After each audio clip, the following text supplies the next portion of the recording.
Live. Hi, everyone. I'm so happy to have a veteran Jordanian Palestinian American journalist Rami Khouri join us today. Where are you now? Are you in Beirut, Rami? No, I'm in Cambridge, Massachusetts, but going to Amman in 2 days. Ah, okay. All right. Good to see you Get here. ready for coffee and Yeah. Yeah, napkin. uh, and Dawood, where are you now? I'm back home. I'm in Amman. Next week I'll be going to Jerusalem, so I might Ah, file okay, in from okay. there as well.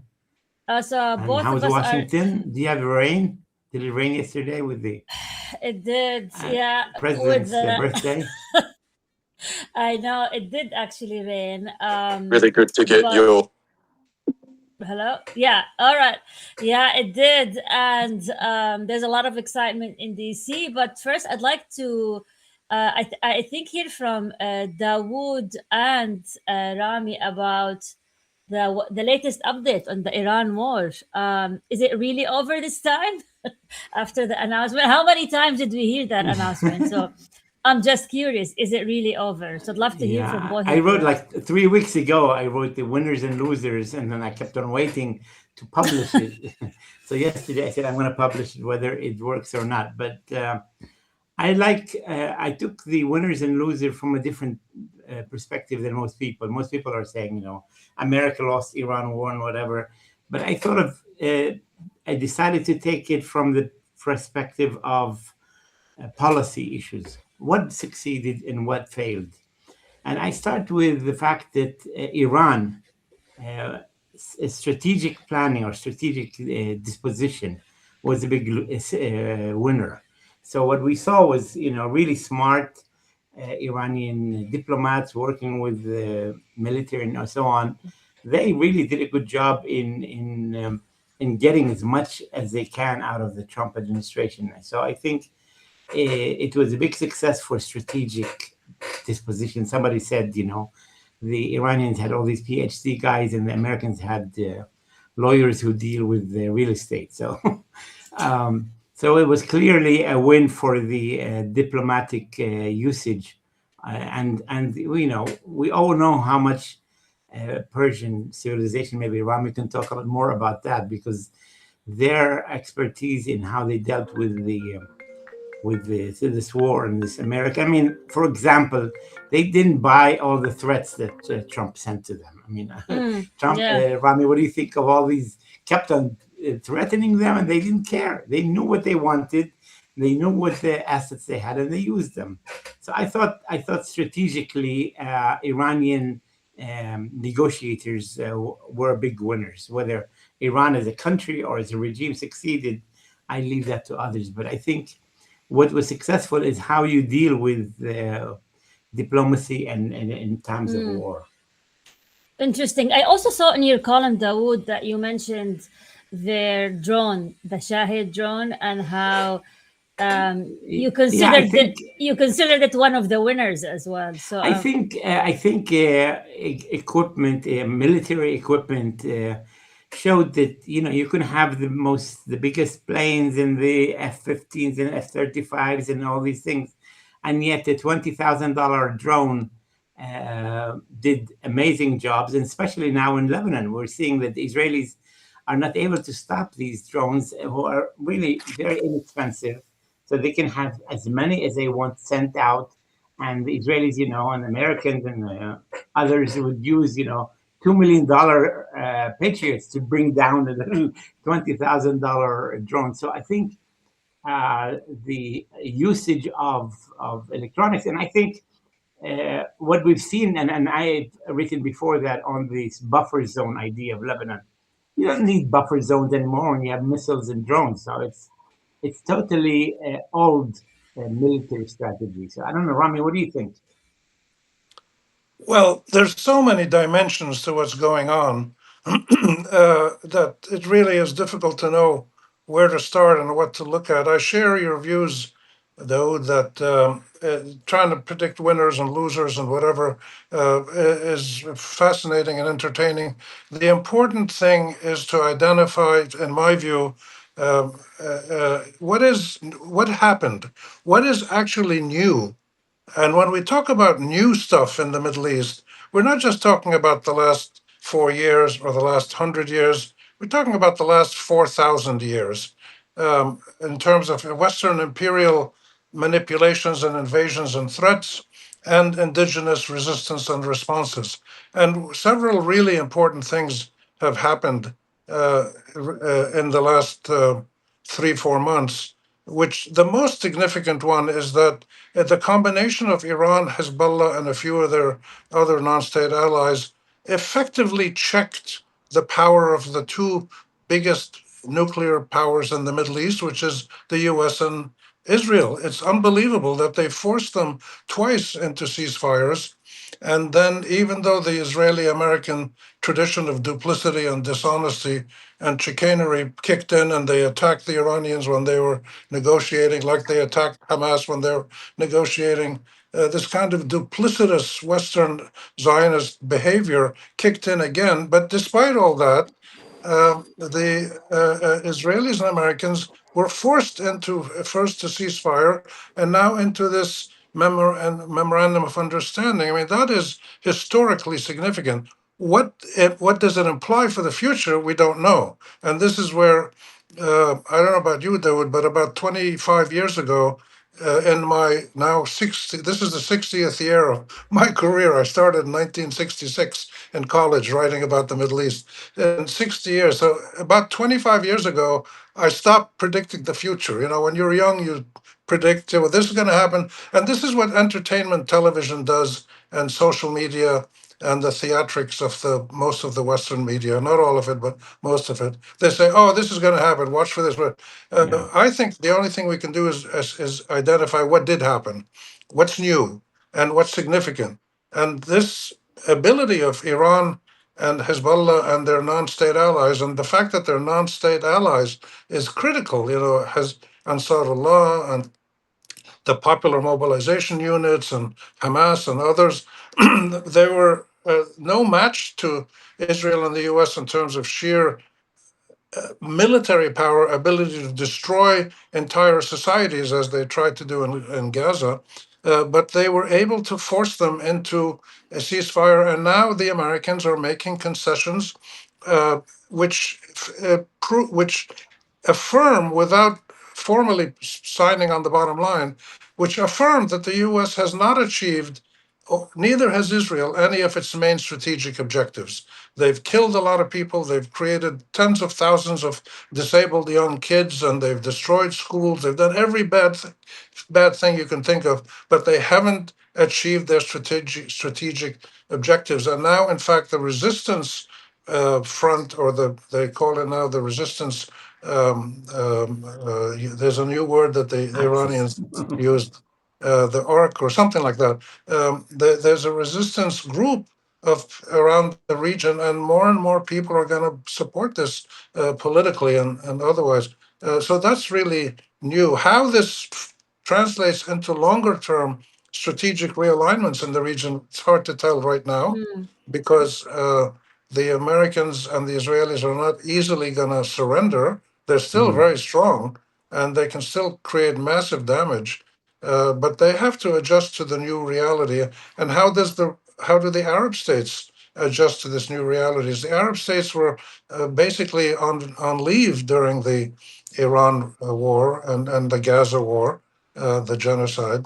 And the Arab governments have to really think hard about what is their policy. Will their policies align more with their people's sentiments, which are clearly critical of the US and Israel? We know from polling and other things.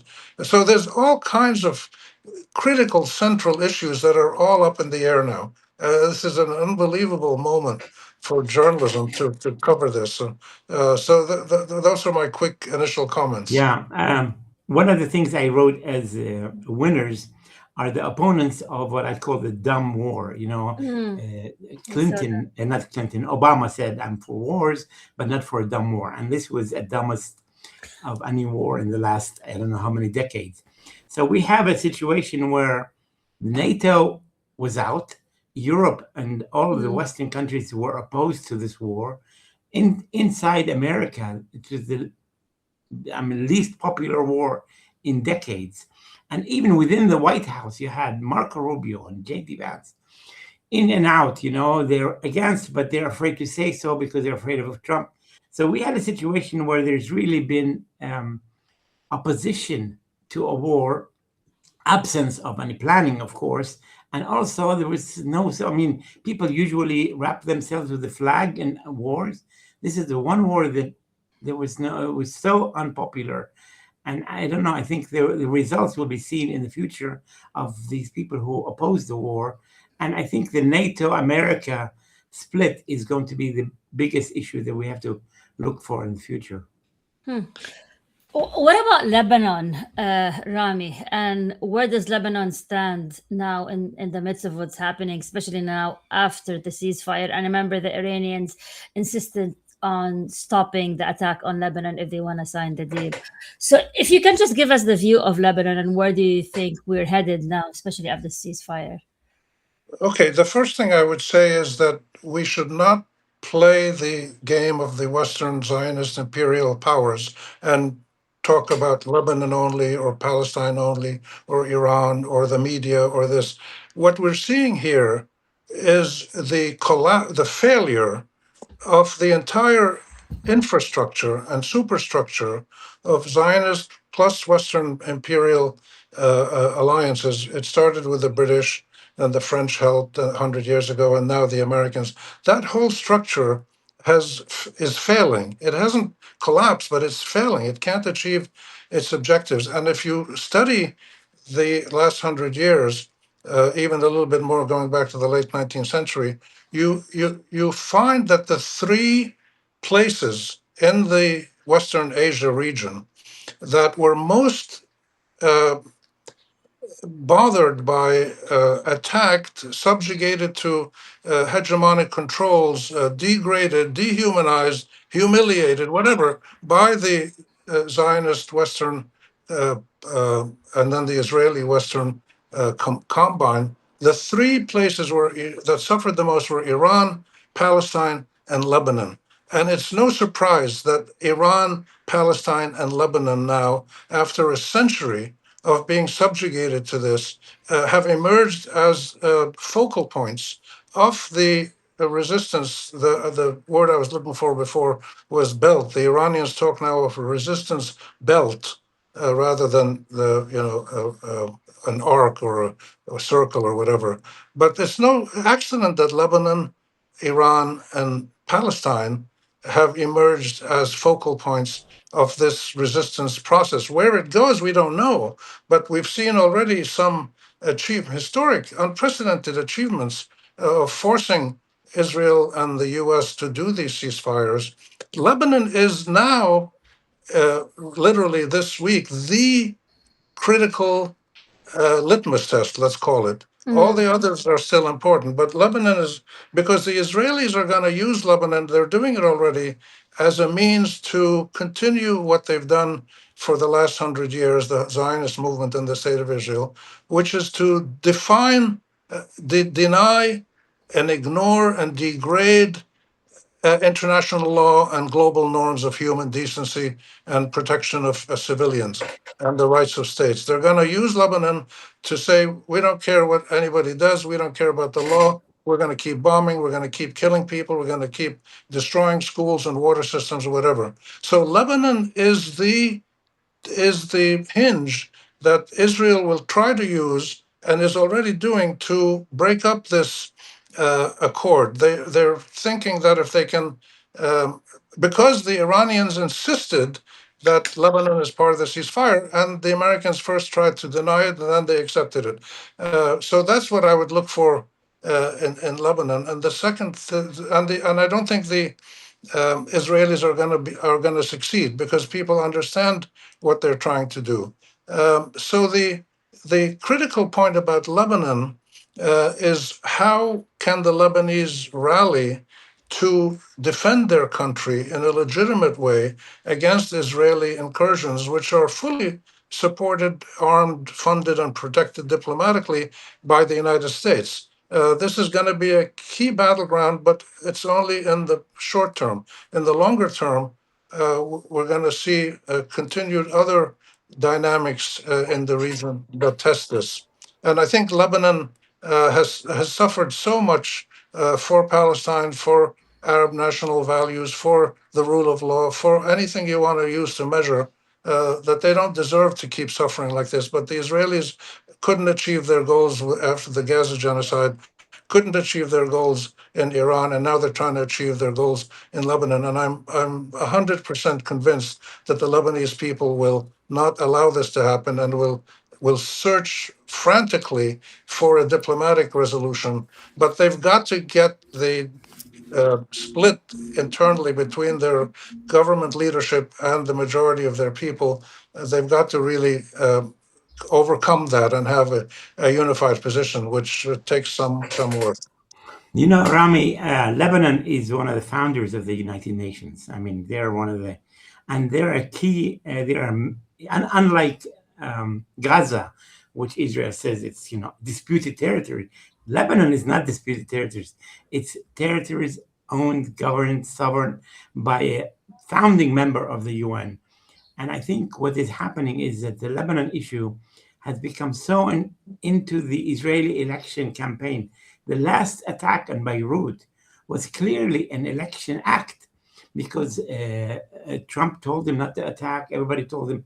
And so his own opponents, which many people think are modest and so on, were pushing hard that he should attack because we should not, let the Hezbollah get away with it.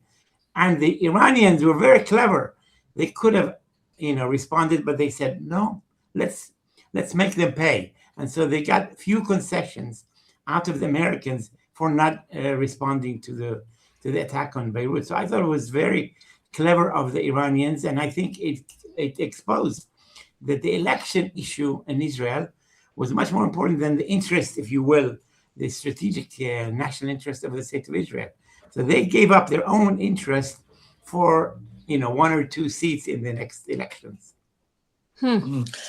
But for me, also the idea of like killing the bad guys that the US and Israel has been promoting for years, I think it's now like antiquated and it doesn't work anymore. Like we're there to kill the bad guys. Like how many quote unquote bad guys killed, and they were hoping for success, and that like never even worked. So I think in terms of like the US's campaign is strategically, this does not work anymore.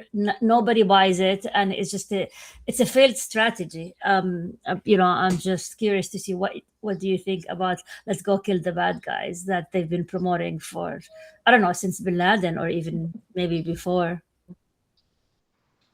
What do you think, Natasha? Sorry, Rami. About America? How will the Lebanon-Iran war affect American elections? Yeah. Sorry, Rami. Well, one of the. Sorry. Go ahead. No, go ahead. We discussed this with Dawood about how I think it's one of Trump's main blunders. I mean, he had many blunders, but the Iran war was a huge one. And we've actually seeing it in the local elections. We have local elections here in my town tomorrow, but many candidates are saying, "Oh, we're not APAC funded." Like that's a point of reference that we are against what's happening. So, I mean, everyone around me here in the US opposes the war. I don't know anyone who actually is with it. So I think it's going to be a huge loss for Republicans. And as you said, we don't have a crystal ball, but I think that's my gut feeling. Yeah, if you go back to just before the Gaza situation, the recent genocide, and just maybe 5 years before that, in the last 8 years or so, we've seen, and I've watched it in the Middle East, and I've been here now for 4 years living in the US, but going back and forth all the time. But I've seen really a historic development, which is the entry of the Palestine issue, and it's the Palestine issue. It's not Arab national rights. It's not sovereign rights for people in the Middle East. It's the rights of the Palestinians. That issue has now entered into the American political system, and it has done so primarily by the activism of young Arab Americans, young meaning people in their Gen Z. 30s, Gen Z. 30s, Yeah. 40s, And Gaza uh, at, bloggers, at the as well local as Gaza level. bloggers. Yeah.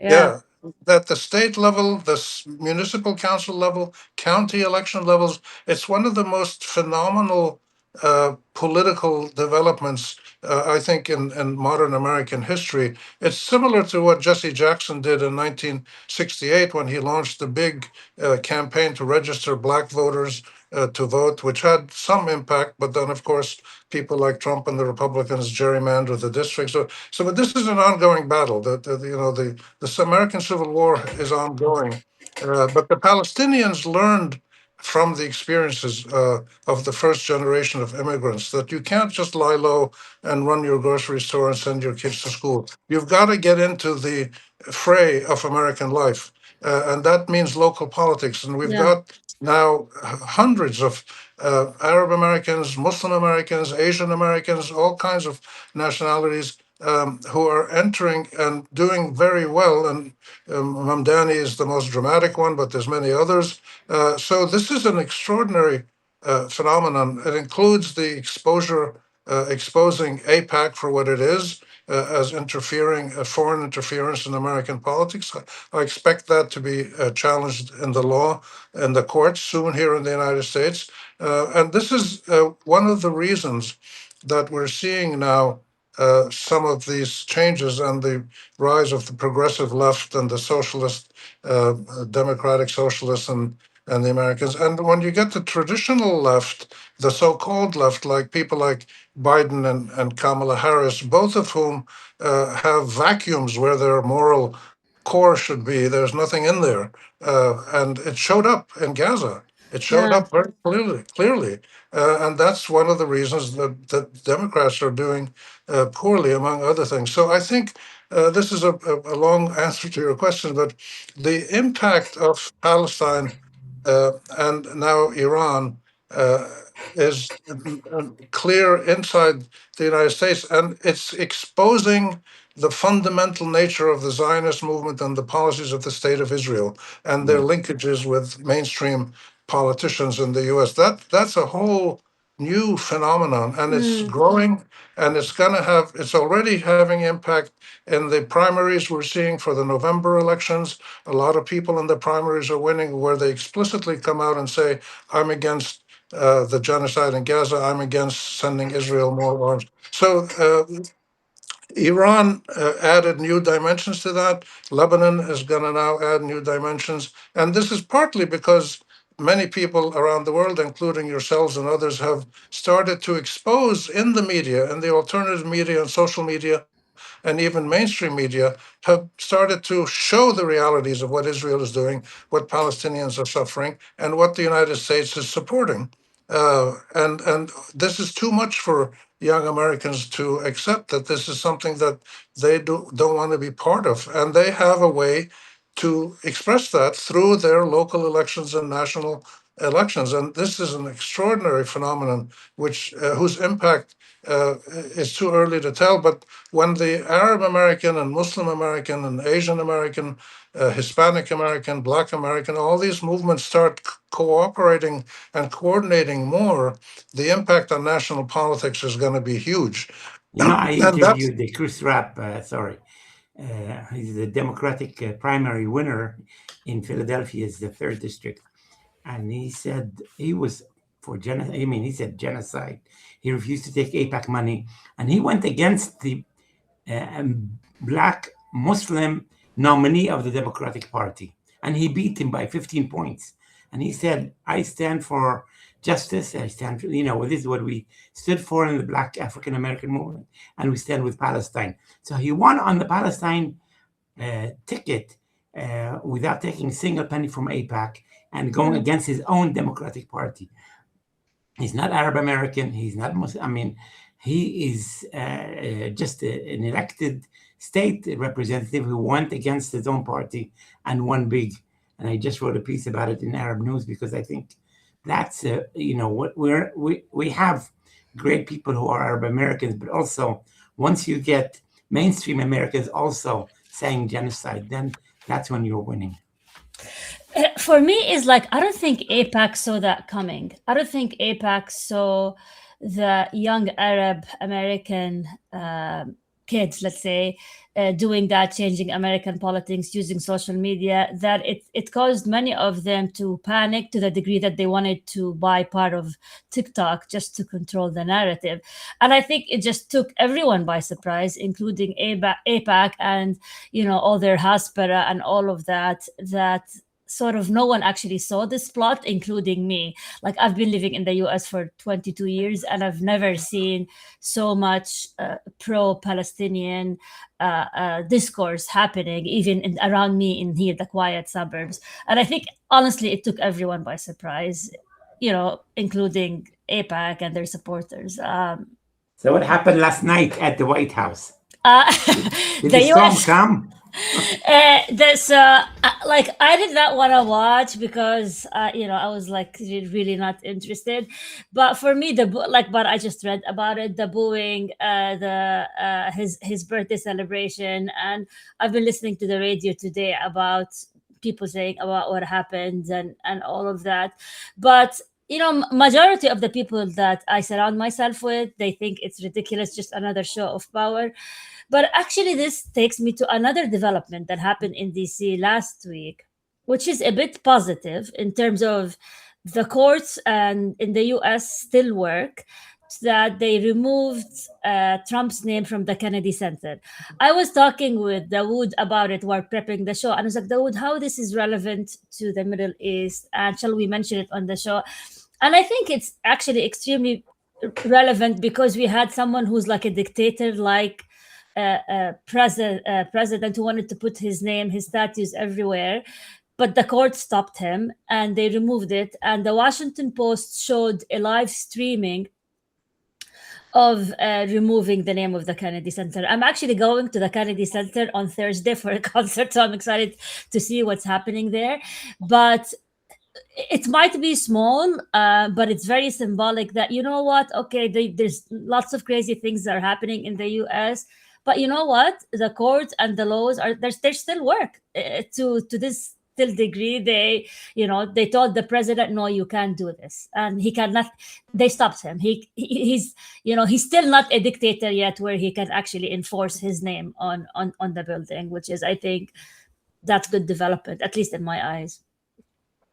Yeah, I think it is significant. It's symbolic, but it is really part of this big battle that's now being waged within the United States, which has been.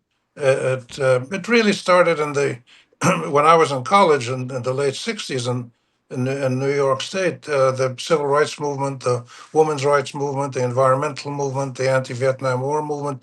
These four things happened together and mobilized all kinds of people and had a little bit of impact, but not much, because the oligarchic elite, the power elite in the U.S., which is deeply, deeply linked with pro-Zionist and pro-Israeli forces and pro free capitalist, unleashed capitalism forces, they all kicked in. So for the last 40, 50 years, we've been witnessing this battle.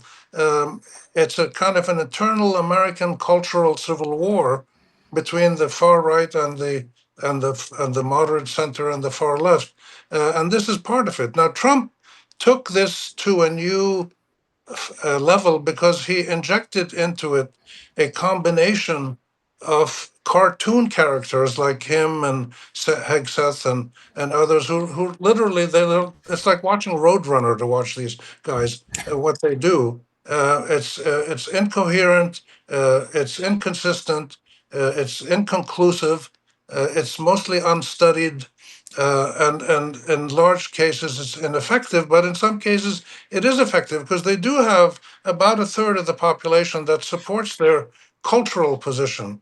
But what happened when Trump became president, it wasn't just a cultural force. I mean, you had people like George Wallace back in the 70s who presented, or Buchanan or others who presented this conservative right-wing view, and they got 30% of the population. But Trump went beyond that and tapped into anti-immigrant sentiment, anti-Islamic sentiment, and others, and racist sentiments, and got elected twice, which was quite amazing. So that's a reflection of of the fragile, harried condition of the American political psyche. That's a different issue. But he tapped into it. But when he's translated his cultural, translated that position into political action, he started messing up, and that's why he's losing gradually a lot of his support. But there is still a live big battle going on. So the Kennedy Center issue is one where he got his name there. That was taken off. There's things that he has support in the Supreme Court. So it's not over, but we're really at getting to the high watermarks of this cultural political battle inside the United States. What's important is that the Palestine issue became part of this battle without the American army being fighting in Palestine like it was in Afghanistan or Vietnam. So this is extremely significant. And I think scholars need to understand this better to help us understand, well, why did young Americans suddenly, not suddenly, but gradually take this position? There's something that they found morally abhorrent to them to support the genocide in Gaza. They saw people like Kamala Harris as people who had a vacuum in the place where their moral center of gravity should be. It wasn't there. They acted like machines, not like human beings. And the more this goes on, the more it will impact politics. But the critical fact that Palestine has become part of this, and at graduations, at football matches, at basketball games, at almost any event, you'll see keffiyehs and whatever. So this is a phenomenon that we have to understand. But there's two separate things. There's the internal American cultural war, and you have the external issue of the abhorrence of a majority of Americans now, the abhorrence of American policies supporting what the Israeli state is doing in its genocidal and ethnic cleansing policies. That's a point of convergence now, and we need to keep our eye on that. Like I keep thinking about the kufi. Remember the beginning of the Gaza war, those 3 Palestinians in the US were shot because they were wearing the kufi. Yeah. Now, I don't think anyone, like, the fear of wearing the kufi, I think is way less. I see people wearing the kufi everywhere. I was at a concert yesterday in Baltimore by a German British composer. It has nothing to do with Arabs or anything. It's like classical music, and there was a black woman wearing the kufi. And it's, I go to Barnes and Noble to like work from there. I see like a white woman comes wearing the kufi. Like kufi now is everywhere. And I think there's like, if you see the shift 3 years ago when those 3 kids were shot for wearing the kufi, and now where the kufi is like becoming somehow mainstream, that even the World Cup, the FIFA World Cup, the Chilean Palestinian singer actually wore the kufi. So it's interesting how the kufi now is just the image, how it changed completely. Thank you so much, Rami. Thank you so much for the people following us. Carol, Sharifa, Arwa Dawa, Damon, Marianne, Mary, Margie, Terry Erickson, Mendigas, Charles Bill. Thank you so much for following us. Please stay tuned every Monday. 2 Arab journalists, 1 Levant. Thank you, Rami, so much for joining us. Thanks for having me. Take care. Thanks, everyone, for joining us. See you. Bye-bye. Bye.